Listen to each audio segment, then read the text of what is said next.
Big John, Big John.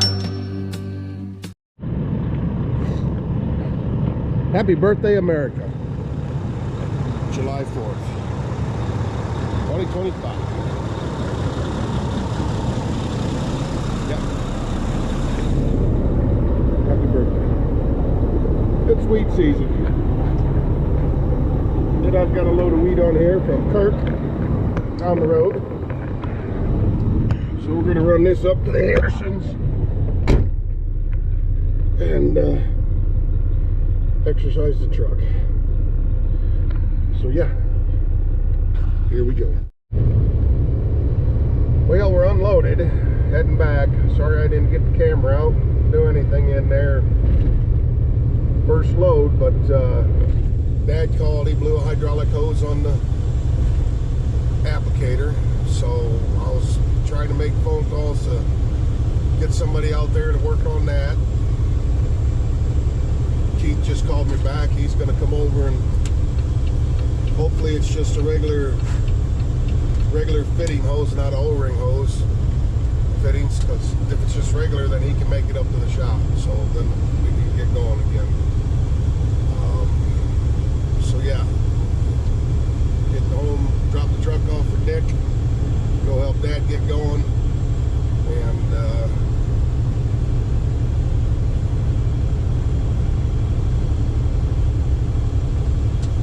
go home, get the combine ready to harvest wheat. So yeah, we're getting on 75 headed south. Traffic was a mess coming up here. It don't look too awful bad heading south. So we'll see you at the house. Okay, got the truck dropped off. Get a ride home and see what we can get into. Okay, Dad needed hydraulic oil for scooter. He lost a bunch of oil when that line broke. So I just took the 5-gallon pail pump that I have and dropped it in the 55-gallon barrel here and pumped up. That 5-gallon bucket wasn't empty. Probably had 3 gallons in it, so I filled that up, and then I filled up a gallon jug too, because he said bring at least 5 gallons. So I'm gonna head over there. All right, I got Dad a full tank.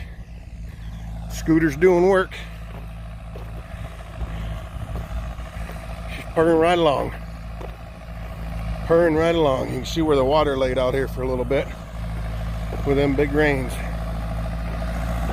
Anyway, a lot of uneven corn here, but it's coming along.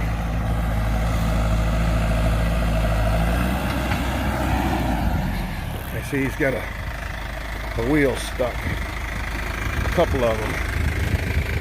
Here's what happens. One little rock. And then there's one in there too. See if I can get in here.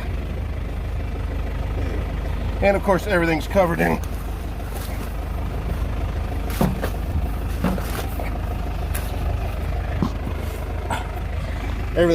hydraulic oil.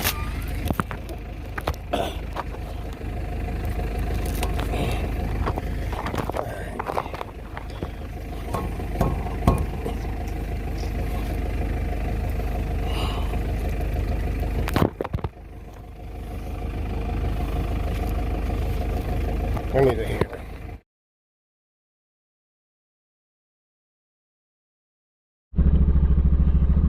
All right, well, it's a couple hours later. Got the tractor filled with hydraulic oil. It only took about a gallon. And we finished pumping that tank in there. So I had an empty tank. So Dad got started, got him going. I took the empty tank to the Andersons, dropped it off, picked up a full one from my house, and brought it over to him. Did a little maintenance on it while I had it stopped there. I had a couple rocks stuck in it. It's around Okay. The okra has been sitting out here since we started planting. So the usual, we'll climb up and check the radiator situation out. Make sure there's no critters living in there. That gets real expensive when you break a fan off and ruin a radiator and an intercooler because of a raccoon or a cat. So we'll come up here and we'll check every time. I don't see no droppings. There's usually piles if you've got a coon in here, because they don't go far. So I don't see anything in the fan housing. So we're good to go. Check the oil. Oil's just under the full mark. We're going to change that after wheat harvest. All right. I call that good.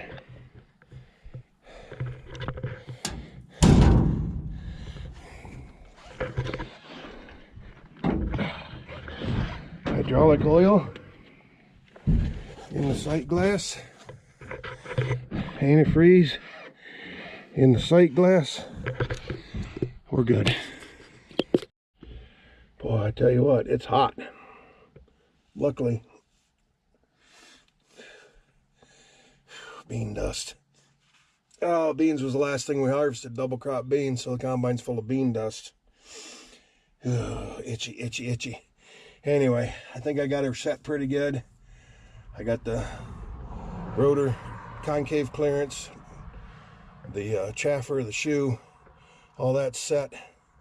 I mean, once we get into it, we'll have to tweak it. I got the rotor speed set, fan speed set. I was looking at my cameras.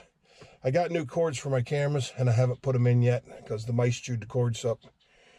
But I don't think I'm going to mess with that now. We'll do that after wheat when it cools off a little bit. I was up in the grain tank, washed these windows. They were filthy. Luckily, this one, our old combine, it didn't do it. This one, this window folds it down, so you can get to the outside of the grain bin window. And I went in the bin and did the inside of the grain bin. And there was a little bit of water in there, so there's rotten beans, and that's what's all over me down here. Here, when I opened the door at the bottom of the auger, the clean out, yeah, it just went all over the place. One coon jumped out when I started it. Of course, Max and Ruckus were in the house, so he didn't get a chance to play with the big boy. It was a big one too. He'd have had fun with that.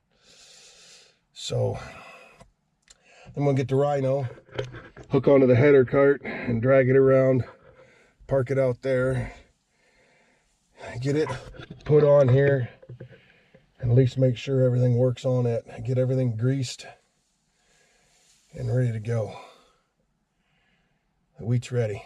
I took that load in for Kirk this morning. It was 12% moisture, so we're losing money. I think his was in a little bit earlier than mine though. So yeah, we need to get after it. So that's what I'm gonna do. Well, I didn't pick you guys up because I knew it was gonna be a dirty job. So the header's greased, the combine's greased, all the fluids are checked. I greased every grease cert on it, the 600s, the 300s, the 100s, the 50s, the 10s, all greased. And like I said, checked all the fluids, so we're good to go. I don't know if Dad is still side dressing corn or not. I need to give him a call. It's 20 after 8 p.m. And yeah, I'm gonna go take a shower and relax. Kirk's got the truck loaded again, so it's over here. So first thing in the morning, I'll be running to the Andersons again. And then we'll see about start running some wheat. I want to try and start over to Dad's and get that stuff of his knocked out, because he wants it chopped and spread. This stuff I'm gonna windrow. Everything at Woodville is gonna get windrowed. So while the chopper's all set up and everything, we'll get that one of his knocked out, which that one was planted the same day as this one. I planted this field, I went there and planted that field. And then the next day I went to Woodville and planted all that. So we're good. Anyway, that's going to be it for tonight. Thanks for watching.